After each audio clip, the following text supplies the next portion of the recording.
Praise the lord. యేసుక్రీస్తు నామమున అందరికీ శుభములు. ఎలా ఉన్నారు? దేవుని కృపను బట్టి అందరూ బాగున్నారని అనుకుంటున్నాను. సరే, ఈరోజు దేవుని వాక్యం చూద్దాం రండి. సామెతలు 3:11. నా కుమారుడా, యెహోవా శిక్షను తృణీకరింపవద్దు, ఆయన గద్దింపునకు విసుకవద్దు. ప్రియమైన సహోదరీ సహోదరులారా, ఇది గమనించారా? వాక్యం ఎలా ప్రారంభమవుతోంది? నా కుమారుడా అంటే ఇది కోపంతో చెప్పిన మాట కాదు, ఇది ప్రేమతో పలికిన మాట. దేవుడు శిక్షిస్తారు, కాని ద్వేషంతో కాదు, ప్రేమతో. కొన్నిసార్లు మన జీవితంలో అనుకోలేని బాధాకరమైన పరిస్థితులు వస్తాయి, అలాగే కష్టాలు కూడా వస్తాయి.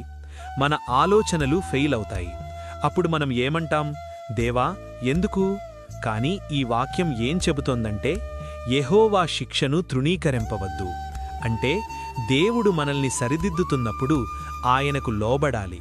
అలాగే ఆయన గద్దింపునకు విసుకవద్దు అంటే దేవుడు మనల్ని మందలించినప్పుడు ఆయన వైపు తిరగాలి. ఒక తండ్రి తన బిడ్డను గద్దిస్తాడు, ఎందుకంటే అతనికి ఆ బిడ్డ మీద ప్రేమ ఉంది.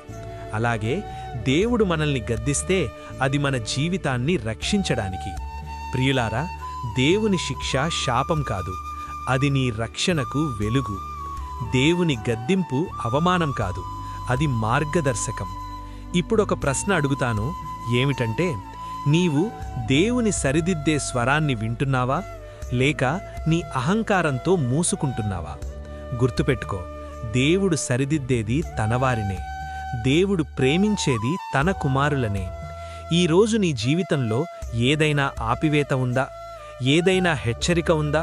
దాన్ని ద్వేషంగా చూడకు, దాన్ని ప్రేమగా అర్థం చేసుకో.